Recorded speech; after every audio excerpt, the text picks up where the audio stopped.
Hello, welcome to a night write vlog. I just got home. I grabbed myself a very quick dinner instead of making anything because I just want to get straight into writing. Realizing at the end of this vlog that I didn't say who I was, what I am, or what I'm doing. I just said night write vlog and got to it. Hello, my name's Jade. I'm a cozy political fantasy author working on the sequel to the Solstice Court, which is the Solstice Heir. If you want to know more about it, all the links are down below, as well as a list of tropes, and I will also link up above my video going more into detail about the book itself and my publishing process. So if that's what you're here for, go ahead and check out that video. Today we're just having a relaxing night in, doing some writing and rambling, lots of rambling. So back to the actual video itself and daylight. Not because I especially have the writing bug right now though, it's actually quite the opposite. I've hit kind of like a block. It's not writer's block, but a mental block with something that's happening in my book, and I'm just not getting past it. And the thing is, it's not plot that's getting in the way. My plot is functioning properly right now. There's just one character that doesn't really fit in to my plot very well. That makes me wonder, is it my plot that's not fitting the character, or my character that's not fitting the plot? I'm going to contemplate that while I eat my dinner. I'm also going to be listening to my playlist. I'd listened back a few chapters, but I'm really not like in the mood for my story right now, so I think I need to go ahead and put on my playlist, kind of get into the headspace of one of my characters, and then hopefully I'll talk this out a little bit more because this is becoming a problem. As far as what I'm eating glass noodles along with vegetables in this really cute little bowl I got at the market. It was like 200 yen. I'm also having oden, which I have explained before on my channel. It's kind of like a soup. This one specifically has daikon, which is a type of radish, a fish cake, an egg, tofu, and noodles. I will take absolutely no guff. This is delicious. I'm gonna go ahead and eat dinner, think some thoughts, and then I will catch back up with you when I start writing, I guess. I'm not feeling the spark, and I'm not trying to make you lose your spark. If you're watching this to get inspired, we're getting a spark. We're sparking. We're just not sparked yet.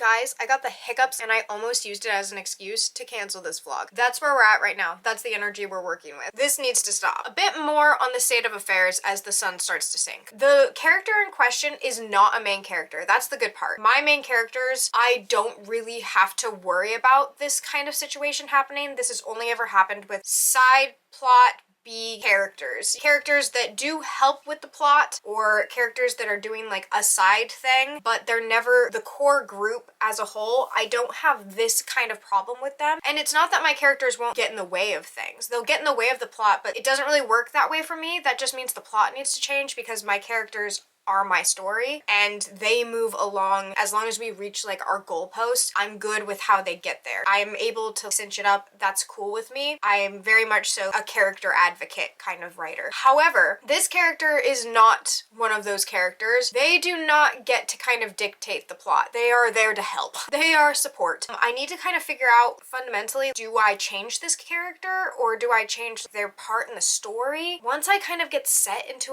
who a person is, they kind of stay that way. So it's really hard. What I would need them to do, I would need to change them. Like their motivations don't match up with who they are right now. And it's causing a gap space in my story because they do need to do something very crucially at like the 75% mark, and they haven't done their homework to get there. They're not doing the thing. Ugh, I'm annoyed. There's a lot of little things I would need to go back and change. I could just take this character out, and if I took the character out, I would have to make very big changes story structure wise. Beats would remain the same, the characters' arcs would remain the same, but I would have to change how people are getting to point A to point B, and that's a lot of work because I do, again, let my characters discover how to get to those goal points. So I'd be changing up their entire obstacle course and just telling them to still get to the end. And so I'd be essentially doing it all over again. I would like this character to just work within what they're supposed to do, but it would mean fundamentally changing them from the ground up.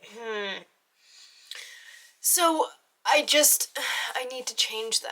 I need to change them and I need to see what that does. I don't want to put it, this is my master book of when things are set in stone. So I'm going to use my erasable marker and my desk to write some things out that I was kind of thinking through. The sun is slowly setting. I will be lighting a candle soon, but for now I'm just going to use the light and I'll kind of use that as my timer. When I need to turn my candle on is when I'll kind of like stop and reassess. So we're racing the sunset.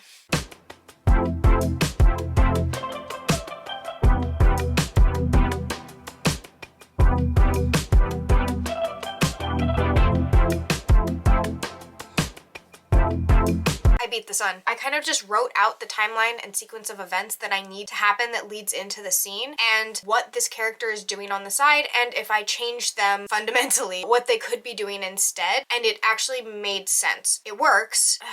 It's just work. It works, but it's work. The other thing is, I have in my head, I realized that there's a lack of tension with one of my characters and another character. One of my characters needs to be much more frustrated, angry even, with my character. And they are, but it needs to be overt. They need to actually have conflict for the next few scenes, but I'm already past that point. That is another 40 to 60% of the story in, and right now I'm at 75. So the next thing I'm going to kind of plot out is if anything changes when I do that, because it's kind of a domino effect. If they are going to be more overt with their anger, then they're going to react differently in situations, which causes a ripple effect, which will cause Kezra, who's very reactive, to react certain ways, and I need to see if it ruins anything moving forward. If I do need to go back, then I need to message Yumi and see if we can reschedule, because like, oh god, there's just... there's more. Like, there's more. I'm stressed. I'm feeling it. We're really feeling it, Mr. Krabs. There are scenes that I haven't written yet that are pivotal to the final moment of the plot, and I haven't written them yet because I want to write them all in sequence, because there's 3 different locations happening right now. I've written one location, and I've written the other location. The middle location, where certain people are doing a certain thing, hasn't happened yet, and it affects the very end of the story. So I don't need them till the end, but it is happening off screen, off camera. We'll get sneak peeks of that, and I know what happens, so I haven't written them yet. But here's the thing is, I haven't needed to write them until I got to around to this point. Now, I don't need to write them because I know what happened, but I have to give this draft to Yumi, and she has to read them, so they have to be written for her to read them. And I know the beginning is too long. Yumi already looked at it and was like, the beginning's too long, we need to condense some of these things, and I know how to condense them, like I have it in the back of my head. It's on my draft 2 to-do list. I'm just wondering, should I make my draft 2 to-do list now and not move forward and get to the ending, and instead go all the way back, continue to draft, continue to structure, and then finally get to the ending? Or should I just get to the ending and then have Yumi look at it, but let her know that there's pieces missing? Should I message Yumi and ask her if I should waste her time? Okay, sorry, I plotted that out in my head just right now, and no, that doesn't make any sense. I'm gonna message Yumi just to get like ideas. I'm not gonna, you know, be like, hey, should I waste your time? But maybe, I don't know, she has insight. She's a very smart person. She's a smart cookie. That's why she's my editor. I messaged Yumi. It's like 2 a.m. there though. I am still on my own. I still need to answer these questions for myself for tonight. And the thing is I could wait until Yumi responds to me. I have been doing little things like that, little procrastinations every single night. Every day, when I've not had work at work, when I've had free time at work. I'm so ahead in work right now because I like created projects so far in advance in order to not do my hobby. What is this? I will continue to procrastinate. I'll find something new. I'll find some other thing. I need to write tonight. What am I gonna write? What are we writing? What is this night write? Let's go ahead and light a candle. This one is forest. Oh my god, fire. Yeah. Yes. I'm going to write a checklist of items that I want to complete the former half of this draft. So the stuff I've already written, but I want to add in, where I itemize each thing that needs to happen, that hasn't happened, the changes that would need to be made, and then I'm going to draw like a little line, and then I'm going to do a checklist item of all the things that need to happen in the latter half that I haven't written yet, and I'm going to decide which one sparks more interest. But I want to choose in that moment, not just what's going to spark joy for tonight, but something where I either start from that point and go back down to where I am now, or I start from the point I'm at now and I go to the end and finish, and I can go back up later, which would be draft 2, which is what a second draft is. I just want to get this done so badly. It's not ready yet. I can visualize it. It's in my head. I feel like I'm starting to feel the pressure of rushing it. I also saw a shit take on the internet. I don't even know if I want to share it because like I don't want to like spread that anxiety around. It was just such a horrible take. I instantly blocked the person because I was just like, oh my god, I wish I would have never seen that. It keeps wriggling at me. I think that what's so poignant about it, the thing that's like prickling at me specifically, is because I know this time last year I was having my beta readers and I was getting ready for ARC readers. So we're coming up on a year since ARC readers happened. That is starting to make it feel real that my book is not out and it's not going to come out in like a very specific timeline that like ideally I would have had, because I want to write the book. I want to get to the prose portion of the book. I want to get to the pretty part of the book, but it's not there yet. I need that to be okay. But right now I keep getting that thought in my head that it's not okay because you had such a finished, polished draft that you were close to publication, and only the first half of this has been seen by Yumi. And now I'm like, the second half might need to wait to be seen by Yumi if I decide to make changes. It's terrifying, it's nerve-wracking, and I need to remember that this was not the amount of time that I did book 1 in. I had a huge allotted amount of time where I got to that point in book 1. I did it in more than a year, and I do have a full-time job, and I do need to just let it go. I'm not gonna get these out rapid release. That's not even the style or thing I would want for myself. I don't want to do rapid release. That doesn't sound appealing to me as a creative. It doesn't sound appealing to me even as, really, it's not the kind of the readers I'm looking for. I'm not really looking for rapid release readers. I'm looking for readers that kind of like to chew on things and be in a place. I need to keep that in mind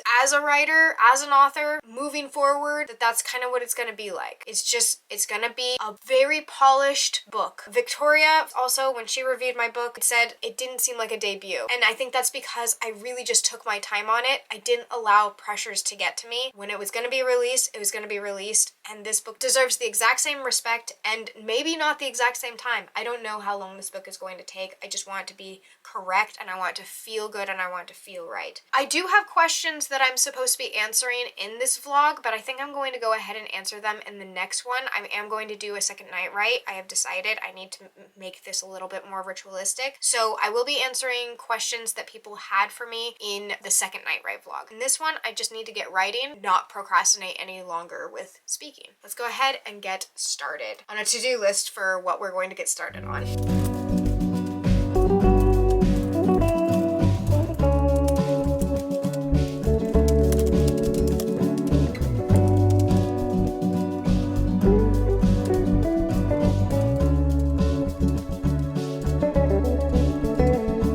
I have done the former half of the to-do list, and it's pretty extensive. This is unfortunate because Yumi has looked at a lot of these things. I'm not redoing the entire draft, but there's like sections that I plan on moving. I need a character to be angrier, and so that will kind of change a couple of their scenes. Overall, I noticed that luckily I was able to just kind of go, and then this chapter, which already exists, and then this chapter that already exists, and this chapter that already exists. So that's nice. That lets me know there's not a terrifying amount that's actually happening. It's just a lot of little things that are adding up. I did that all the way to where I am now, and I am just where I am now with those changes. If those changes were complete, I wouldn't be somewhere different than where I am now. We still make it ultimately to where we are. If I change this character, the side characters, motivations, and pretty much their character. It sucks to see them go, but I think that it's not their story. I can use that version of the character I had in my head for something else. I've never gotten rid of a character quite like that before, so this is my first time getting rid of a character, not because I killed them,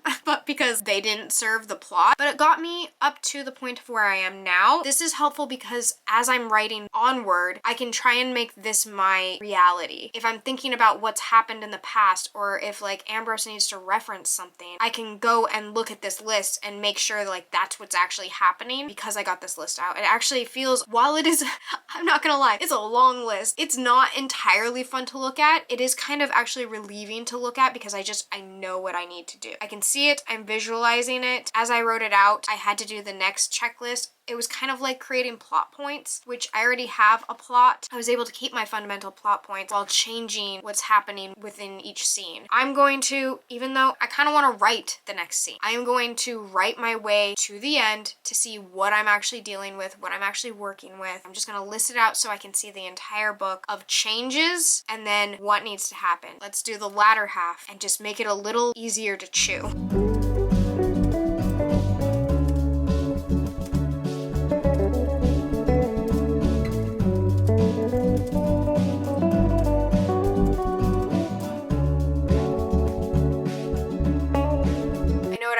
I'm moving forward. I'm going to write forward because once I have the entirety of the story just as a structural bone, I started to realize it the moment I said, like, now that I can visualize it, I can see it, and I can see how to change it. That's why I like the second and third draft anyway, is because I have it there. I have a previous draft. I have my 0 draft, and that has changed so much since I finished book 1, and my writing has changed so much since then. That was the first thing I'd ever written, like, out as a story. It's a baby. It is a squalling, newborn, kind of ugly baby. I love it. I adore it. I think that it's neat that it exists. It has the soul. As far as reincarnation goes, that draft has a core and a soul that's getting reincarnated over to the next draft. This is a very different looking baby that has the same soul and same core. So, like, I have it as a reference, but it's not real anymore. That story, that version of the story is no longer real, and for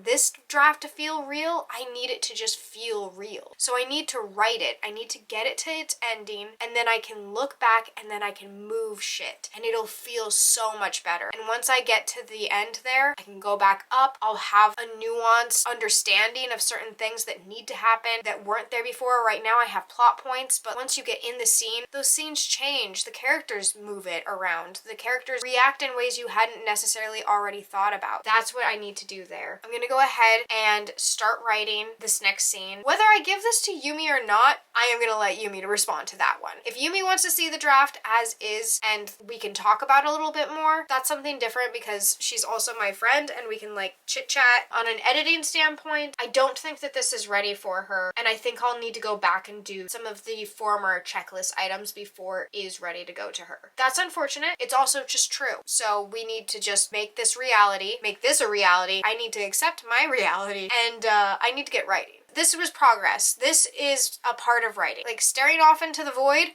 that's writing. Plotting, writing. These all have been things that are necessary to get to the actual grit of typing words on the page. I'm just at that point now, and I need to take the plunge, and I need to go ahead and write. We're at 75% in the book again. You know, those little side scenes off to the side that haven't been written yet. And right now, it's at 106. Kind of my goal is to cap it at 175, which is too big, but I know that what makes it too big is the beginning right now, and I think that I can condense it by about 20,000 words. Like, I think I can take 20,000 words out of that beginning. That would put me at 150-ish for a second or third draft. First book is 140,000 words, about. I don't remember exactly where it ended up, but about that. So this book being 10,000 words more as a sequel does not seem unreasonable. 175, 176 is kind of what I had it mapped out to, so I have 70,000 more words I can write. That seems too big, but I also am allowing as much of the story to come out as possible because I can condense later. I can still feel it. I feel the procrastination, but I also feel a want to write. So that's better than I was earlier. The hiccups almost took me out.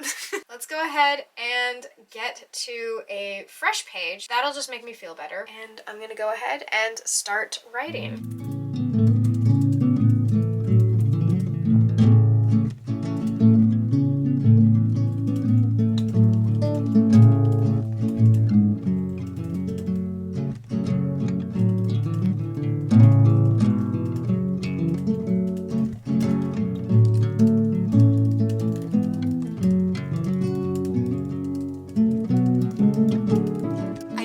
catch an epiphany on camera, but I just had an epiphany. I took a quick second to re-listen to one of the songs I'd been listening to while I was eating because I got into the scene that kind of matched it, and I listened to it again, and there was one line in the song that was such a gorgeous visual, and I was like, oh my gosh. And then I was like, I would like to write something like that within it. I want that visual to be in the story. And then I started to write the visual that was in the story, but then it unlocked a totally different detail, and I just went back 7 chapters, not for a long time. It was brief, it was quick. Put in a line that made that detail true, that little just enrichment, and now it's just true, and now it hits so much harder. It hurts more, which is great. Feels like a lot. It is a lot. It's 2,685 words. That is that chapter. That chapter is quick. We're at 78%. I don't know if I'm making that number up or not. Those are the kind of chapters that are happening at 78%. That felt really good. I'm gonna be writing more tonight. I'm not finished. This has already become quite a chatty vlog, and I do want to keep these kind of short and sweet. I am going to go ahead and put a pin in this vlog. I will be back for another night write vlog very soon. Pinky promising that I'm going to do another night write vlog, even if it's not good. I don't even think this one would be good. I'll go ahead and put one out just so I can be accountable for writing and getting more of this done. I actually really do feel like talking some of these things out was very helpful. Sometimes I just need to speak and not have anyone immediately answer so that I can kind of answer it myself. Instead of bouncing ideas off of someone, I sometimes just need to kind of speak to the void. This is great because